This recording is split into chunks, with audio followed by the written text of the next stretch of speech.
Quand on s'est installé à Molesme, on n'avait que ce petit bâtiment-là. Donc on avait les cuves, les bouteilles, le tracteur, tout dans le même endroit. Donc petit à petit, on a fait quelques petites extensions et du coup, on a pu agrandir un peu la cuverie. Donc là, c'est surtout la cuverie, le dégorgement et dans le fond, l'habillage.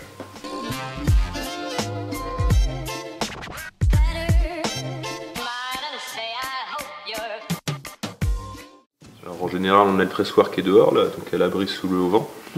Donc on presse, on met dans les cuves une nuit, le temps que le jus se dépose, ça s'appelle le débourbage. Après, on soutire le clair et on met dans les autres cuves qui sont un peu plus dans le fond de la cuverie pour la fermentation. Donc en général, ça se déclenche assez facilement ici, on n'a pas trop de soucis. On fait la fermentation alcoolique, après on fait une fermentation malolactique également. On passe le vin au froid pour le stabiliser. Parce que l'inconvénient avec les vins effervescents, c'est que s'il y a une formation de cristaux en bouteille, quand on ouvre la bouteille, ça peut fortement gerber. Donc on passe le vin au froid. Pour le prestige de Constance, c'est juste cette petite cuve là et on va le passer au froid naturellement. C'est-à-dire qu'en hiver, on va sortir la cuve dehors et c'est le froid hivernal qui va faire cristalliser le vin. Alors ça ne le fait pas autant qu'on voudrait, donc c'est possible que dans certaines bouteilles il y a toujours un petit peu de cristaux, mais il ne reste plus grand chose en général, c'est des cristaux de tartre. Donc le prestige de Constance, lui, il est directement mis dans cette petite cuve pour toute la vinification, fermentation alcoolique et malolactique. 7 hecto et demi, donc on fait 1000 bouteilles avec ça. Donc 1000 bouteilles de prestige de Constance, qui est donc vinifiée sans ajout de sulfite. C'est la première cuvée travaillée sans ajout de sulfite. Dans les autres cuvées, on arrive entre 30 et 40 mg de total dans le vin fini. C'est pas énorme, mais c'est l'habitude qu'on a toujours eu de travailler comme ça. Après, on a toujours été intéressé par le vin sans sulfite parce que ça apporte d'autres arômes, d'autres types de vins, ça apporte une diversité supplémentaire et on trouve ça intéressant. On n'est pas à dire que c'est mieux ou que c'est moins bien, on trouve ça juste intéressant et bon, donc c'est pour ça qu'on fait cette cuvée là maintenant depuis 2016.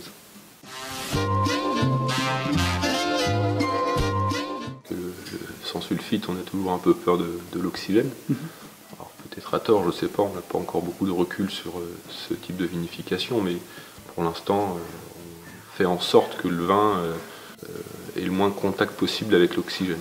Il en aura eu beaucoup pendant le pressurage. Toutes les molécules aromatiques trop fines, trop délicates vont tomber à ce moment-là, il va rester que ce qui est puissant. Et du coup, après, on va essayer de préserver le vin comme il est, comme ça. On n'a pas de problème de réduction, c'est aéré juste avant la mise en bouteille, pour que la seconde fermentation puisse se faire, parce que les levures ont besoin d'un petit peu d'oxygène. Si le vin est trop réduit, ça ne va pas bien fermenter. Et sur le produit fini, là, on arrive sur quelque chose de vraiment sur le fruit. Le premier millésime, donc le 2016, on l'a d'ailleurs tiré avec des capsules très hermétiques, le plus hermétique possible, pour justement éviter ce contact avec l'oxygène extérieur. Et je pense que ça, on ne le fera plus parce que, au contraire, ça a un peu fermé le vin. Et il fait plus jeune que les autres alors qu'il est vinifié sans sulfite sur le même millésime. On apprend en essayant.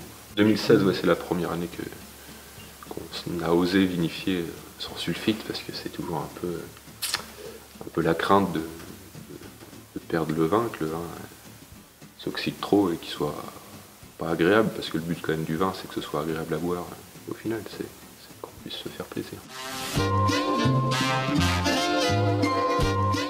Pas ça sur toutes nos cuvées, c'est quelque chose que nous on apprécie, hein, mais la plupart de nos clients aiment bien un petit peu de rondeur quand même.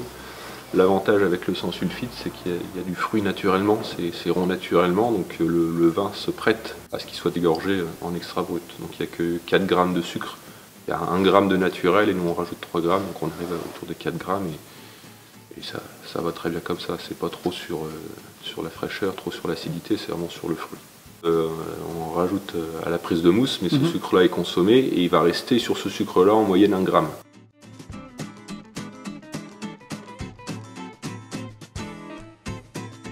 Merci à Bertrand Gautreau pour l'idée. Le petit bouchon qu'on voit là, on va dire que c'est les premières traces de vin dans le monde. Donc moins 6000 ans avant Jésus-Christ. Et on va faire une échelle chronologique avec 1 mètre égale 800 ans. Donc moins 6000 ans. Donc là on avance et on va arriver jusqu'à Jésus-Christ. Donc là, trace de vin également. Après on continue. Et là on arrive à la création du vin chimique. Et entre les deux bouchons, c'est de l'après-guerre jusqu'à aujourd'hui. Et le vin chimique existe que entre ces deux bouchons-là. Donc si on recule et qu'on regarde tout le reste du chemin qu'a parcouru le vin dans le monde, bah, le vin bio, ça représente quand même vachement plus que le vin chimique. Plutôt le vin bio la normalité et le vin chimique l'exception.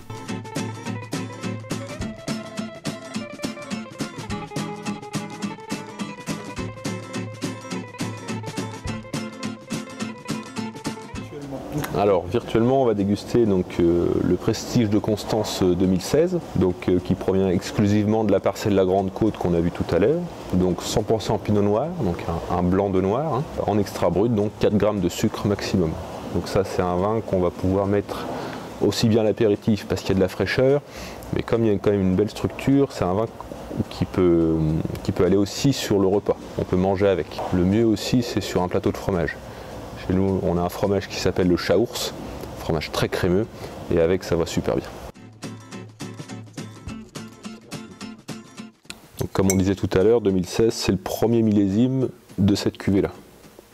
Donc on n'en avait fait que 500 bouteilles, donc c'était vraiment pour se lancer, pour essayer la vinification du sans sulfite, parce qu'on a eu l'idée de le faire, envie de le faire, mais on ne savait pas où on allait, on ne savait pas quel type de vin ça allait donner à la fin.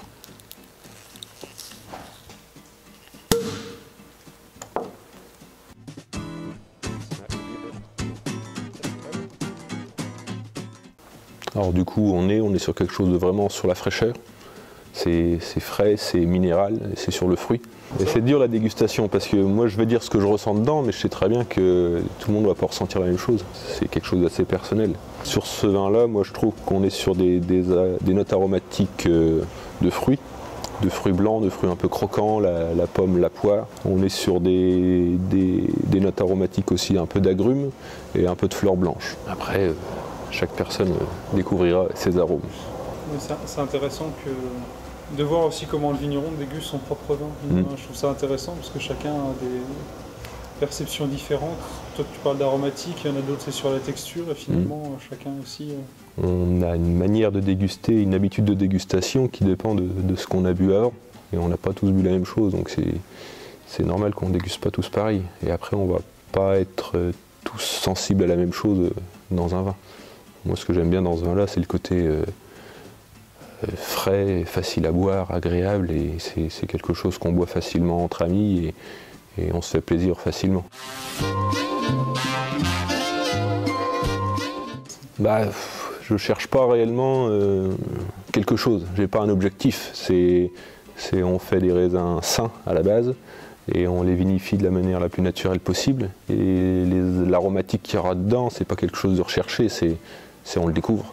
Surtout avec cette cuvée-là, quand on l'a vinifiée avec une manière de vinification aussi nouvelle pour nous, on ne savait pas du tout où est-ce qu'on allait. Est-ce qu'on allait avoir quelque chose de très jaune, de très compoté, très évolué, comme il y a certains vins sans sulfite qui sont, ou est-ce qu'on allait avoir quelque chose de frais comme ça, on ne pouvait pas le savoir.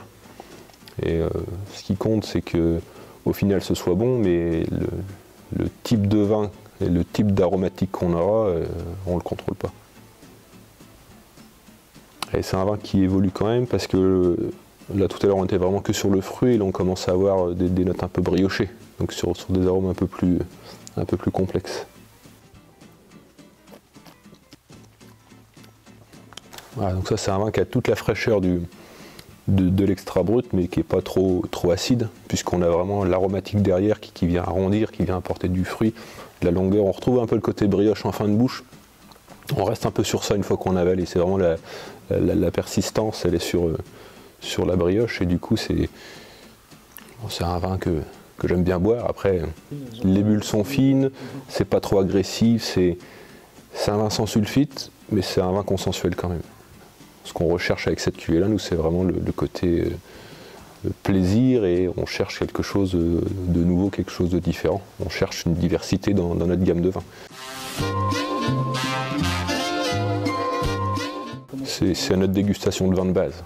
Avant la mise en bouteille, on déguste nos différents vins de base, on fait nos assemblages en fonction de nos cuvées, parce qu'on sépare les vignes, on sépare les cépages, comme on a un peu de chardonnay maintenant, on sépare aussi les premiers jus des derniers jus. Les premiers jus, c'est les cuvées, les derniers jus, c'est les tailles, qui ont deux profils complètement différents. Et du coup, au moment de cet assemblage-là, de cette dégustation-là, on déguste le sans sulfite, et pour l'instant on a toujours été sur quelque chose d'agréable, de frais, et c'est pour ça qu'on a continué. Après, s'il y a une année où le vin s'y prête pas, si le vin se mettra à dévier et qu'on ne peut pas le contrôler, on mettra un peu de sulfite dedans et on l'assemblera dans une autre cuvée. On ne va pas se borner à faire absolument cette cuvée-là tous les ans si c'est pour donner quelque chose à la fin qui ne nous fait pas plaisir à boire. Un vin effervescent sans sulfite, c'est quand même plus facile à faire parce que comme le vin est plein de CO2, il va se conserver plus facilement. Alors il n'y a pas de sulfite pour l'aider à se conserver, c'est le CO2 qui va l'aider à se conserver. Mais il y a autre chose aussi pour le sans sulfite qui est plus facile en bulle, c'est que donc là en vin dégorgé c'est plein de CO2, mais après pendant toute la phase d'élevage sur latte c'est plein de lit. Et les lits, c'est réducteur, ça va également protéger le vin. Donc finalement, il n'y a pas de grosse période où le vin est sans protection, quoi. Mais là, on est plus sur des protections naturelles que sur une protection chimique rajoutée. Alors donc cette cuvée-là, 2016, a été mise en bouteille au printemps 2017. Donc là, ça va bientôt faire 2 ans que c'est en bouteille. On a eu 2 très petites récoltes avec 2016-2017, donc ça a un peu rajeuni les stocks. Mais le but, c'est de tourner entre 24 et 36 mois sur latte. Le crément minimum, c'est 12 mois, le champagne, c'est 15 mois. Et c'est vrai que nous, entre 24 et 36 mois, on arrive à des vins qui ont pris la complexité nécessaire, la complexité qu'on va rechercher. Parce que les bulles, elles se forment entre 1 et 2 mois après la mise en bouteille. On pourrait tout de suite le dégorger, ce serait un vin effervescent. Mais il n'y aurait pas l'interaction entre ce dépôt de levure qui va se déposer dans le fond de la bouteille, qui va s'autolyser, qui va se dégrader et qui va entrer en interaction avec le vin et changer le profil du vin.